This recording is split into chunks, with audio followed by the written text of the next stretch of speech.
Hello friends, आज मैं लेकर आई हूँ आपके लिए एक और नई कहानी। आज मैं इस कहानी का नाम नहीं बता रही हूँ, इसीलिए इस कहानी का नाम आपको बताना है। अगर आपने ये कहानी सुनी है तो कमेंट करके ज़रूर बताइएगा कि ये कौन सी कहानी है। एक बार की बात है कि बनगिरी के घने जंगल में एक उन्मुक्त हाथी ने भारी उत्पात मचा रखा था।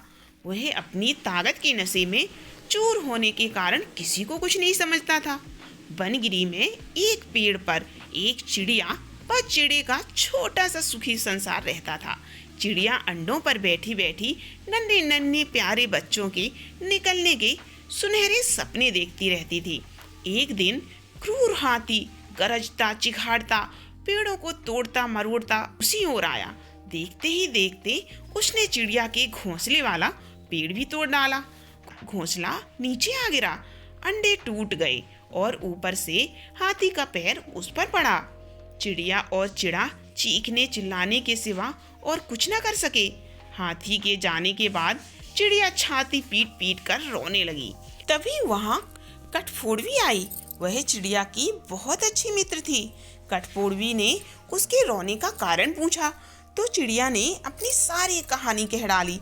कठफोड़वी बोली, इस प्रकार गम में डूबे रहने से कुछ नहीं होगा। उस हाथी को सबक सिखाने के लिए हमें कुछ करना चाहिए। चिड़िया ने निराशा दिखाई। हम छोटे मोटे जीव उस बलशाली हाथी से कैसे टक्कर ले सकते हैं? कठफोड़वी ने समझाया। एक और एक मिलकर 11 बनते हैं। हम अपनी शक्तियां जोड़ेंगे। कैसे? चिड़िया ने पूछा। मेरा एक मित्र वी आँख नामक भंवरा है, हमें उससे सलाह लेनी चाहिए। चिड़िया और कठफोड़वी भंवरे से मिली। भंवरा गुनगुनाया, यह तो बहुत बुरा हुआ।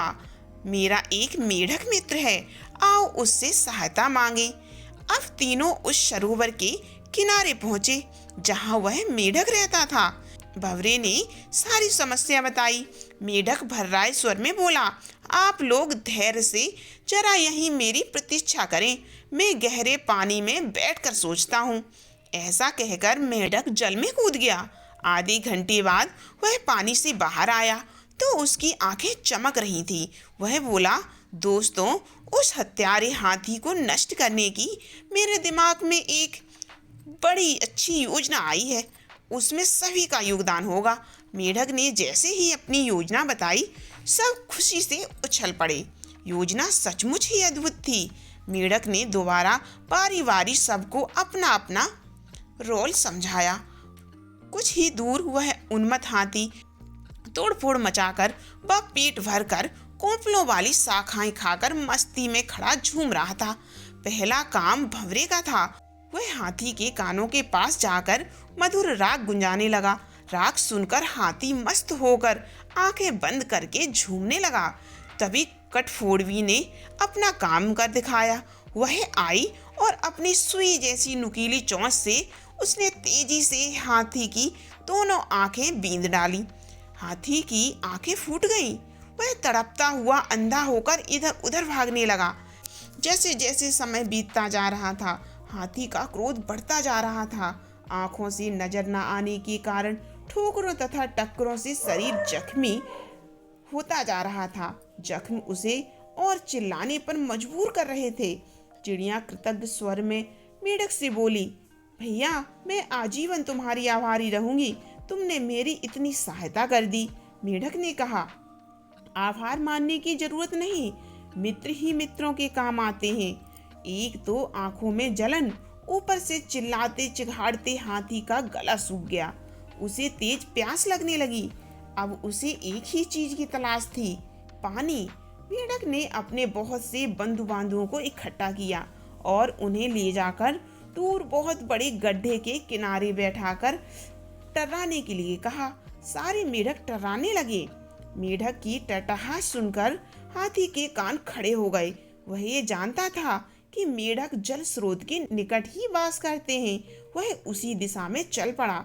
चिल्लाते चिघाड़ते हाथी का गला सूख गया। उसे तेज प्यास लगने लगी। अब उसे एक ही चीज की तलाश थी, वो थी पानी। वह उसी दिशा में चल पड़ा। टर्राहट और तेज होती जा रही थी। प्यासा हाथी और तेज भागने लगा। जैसे ही हाथी गड्ढे के निकट पहुंचा, मेंढकों ने पूरा जोर लगाकर टर्राना शुरू किया। हाथी आगे बढ़ा और विशाल पत्थर की तरह गड्ढे में गिर पड़ा, जहां उसके प्राण पखेरु उड़ गए। इस प्रकार उस अहंकार में डूबे हाथी का अंत हो गया। इस कहानी से हमें ये सीख मिलती है कि एकता में बहुत बल होता है। हम लोग जब भी किसी कार्य को एक साथ मिलकर करते हैं तो वो कार्य हमारा जरूर ही सफल होता है। फिर मिलते हैं अगली कहानी में।